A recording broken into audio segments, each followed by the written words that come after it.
Sobat Diet Kalori, bertemu kembali dengan saya Erwin Eka, founder dari dietkalori.co.id. Di video kali ini kita akan membahas tentang apakah gula, terutama gula pasir ya, gula putih, gula yang berasal dari tebu itu ya, berbahan baku tebu atau gula rafinasi dan sebagainya. Banyak sekali orang yang mengistilahkan gula-gula tersebut. Apakah dia merupakan sumber atau penyebab utama kita mengalami kegemukan? Jadi banyak sekali orang yang mengkambing hitamkan gula sebagai salah satu penyebab kegemukan yang terjadi terhadap diri mereka. Nah, perlu kalian ketahui bahwasanya gula itu memang mengandung kalori. Gula itu ya, dia merupakan sumber karbohidrat ya. Jadi gula itu klasifikasinya termasuk karbohidrat karena kandungan glukosa di dalamnya. Dia merupakan sumber energi dari tubuh kita atau sumber energi untuk kita beraktivitas.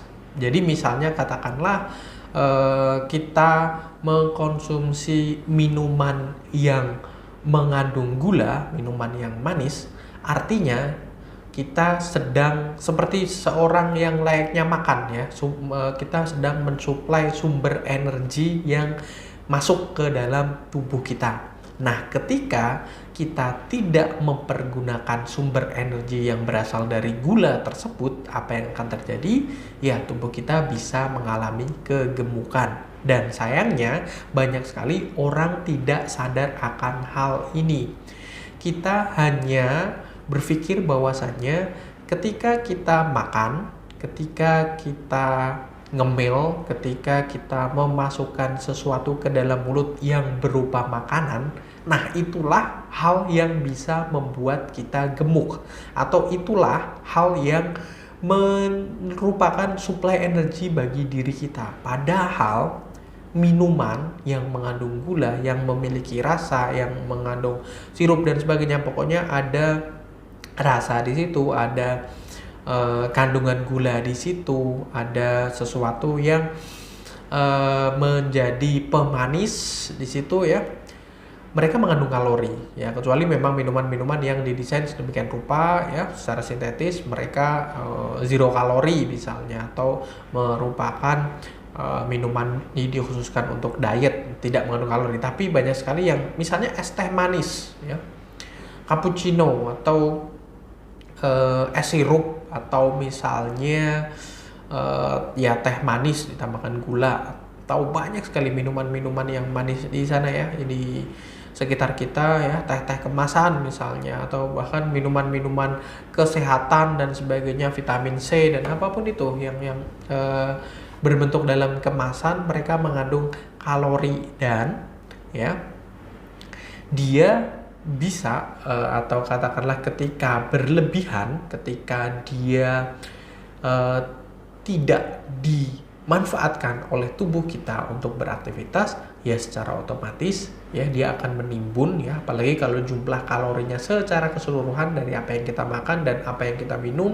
jika dibandingkan dengan jumlah kalori yang dipakai oleh tubuh kita untuk beraktivitas lebih banyak yang masuk oleh apa yang kita makan dan yang kita minum, ya dia merupakan penyebab kegemukan. Dan misalnya katakanlah ketika kita secara keseluruhan, misalnya dari apa yang kita makan dan apa yang kita minum tetap lebih sedikit dari apa yang dibutuhkan ya, tetapi kita mendapatkan jumlah kalori yang sedikit tersebut lebih banyak dari gula, itu juga tidak akan baik bagi kesehatan kita. Karena apa? Terancam diabetes ya, ketika tubuh kita mendapatkan asupan gula, glukosa, tubuh kita ya, terutama pankreas kita akan memproduksi insulin yang dimana bisa untuk gabungan antara glukosa dan insulin ini merupakan ya penyusun sel-sel kita, artinya bisa benar-benar dimanfaatkan itu kalau ya glukosa atau gula itu ketika tubuh kita juga memproduksi insulin. Nah, ketika pankreas yang kita miliki ini bekerja ekstra keras begitu ya untuk memproduksi insulin karena glukosanya banyak. Jadi istilahnya glukosa 1 insulin 1. Kalau glukosanya 10 insulin juga 10 seperti itu. Nah, dia bekerja ekstra keras untuk memproduksi insulin itu.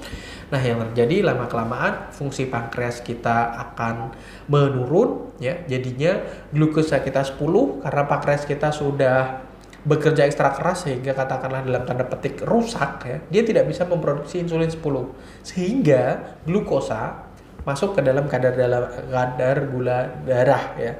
Ketika diperiksakan, dites kadar gula darah kita tinggi dan akhirnya diabetes ada di dalam diri kita akibat mengkonsumsi gula yang terlalu banyak seperti itu. Jadi saran dari WHO maksimal ya konsumsi gula itu 40 gram per hari itu sudah sangat maksimal sekali, sebisa mungkin di bawah 40 gram. 40 gram itu sekitar ya kurang lebih antara 5-6 sendok makan ya. Kalau penuh itu ya 5 sendok itu, bahkan kalau sampai benar-benar menggunung begitu kita ambilnya 4 sendok makan itu bisa sampai di angka 40 gram gula. Dan kita ya itu tidak hanya mendapatkan gula atau glukosa itu dari gula pasir saja. Nasi yang kita makan itu mengandung gula dan banyak sekali kue, minuman dan sebagainya yang notabene mengandung gula. Jadi kita harus berhati-hati ya.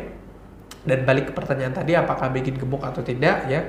Konsep tadi ya antara jumlah kalori yang masuk dan jumlah kalori yang keluar itulah yang menjadi penyebab utama kita berkaitan dengan kegemukan. Tetapi ya harus dilanjutkan lagi, ketika kita mengkonsumsi gula yang terlalu banyak tidak akan membuat tubuh kita sehat atau memperberat fungsi kinerja pankreas dan lama-kelamaan bisa menimbulkan diabetes. Jadi harus berhati-hati. Oke ya, saya rasa itu mudah-mudahan bermanfaat bagi kalian semua. Jangan lupa like, comment, and share. Subscribe juga bagi yang belum subscribe dan follow sosial media kami yang ada di bawah ini ya.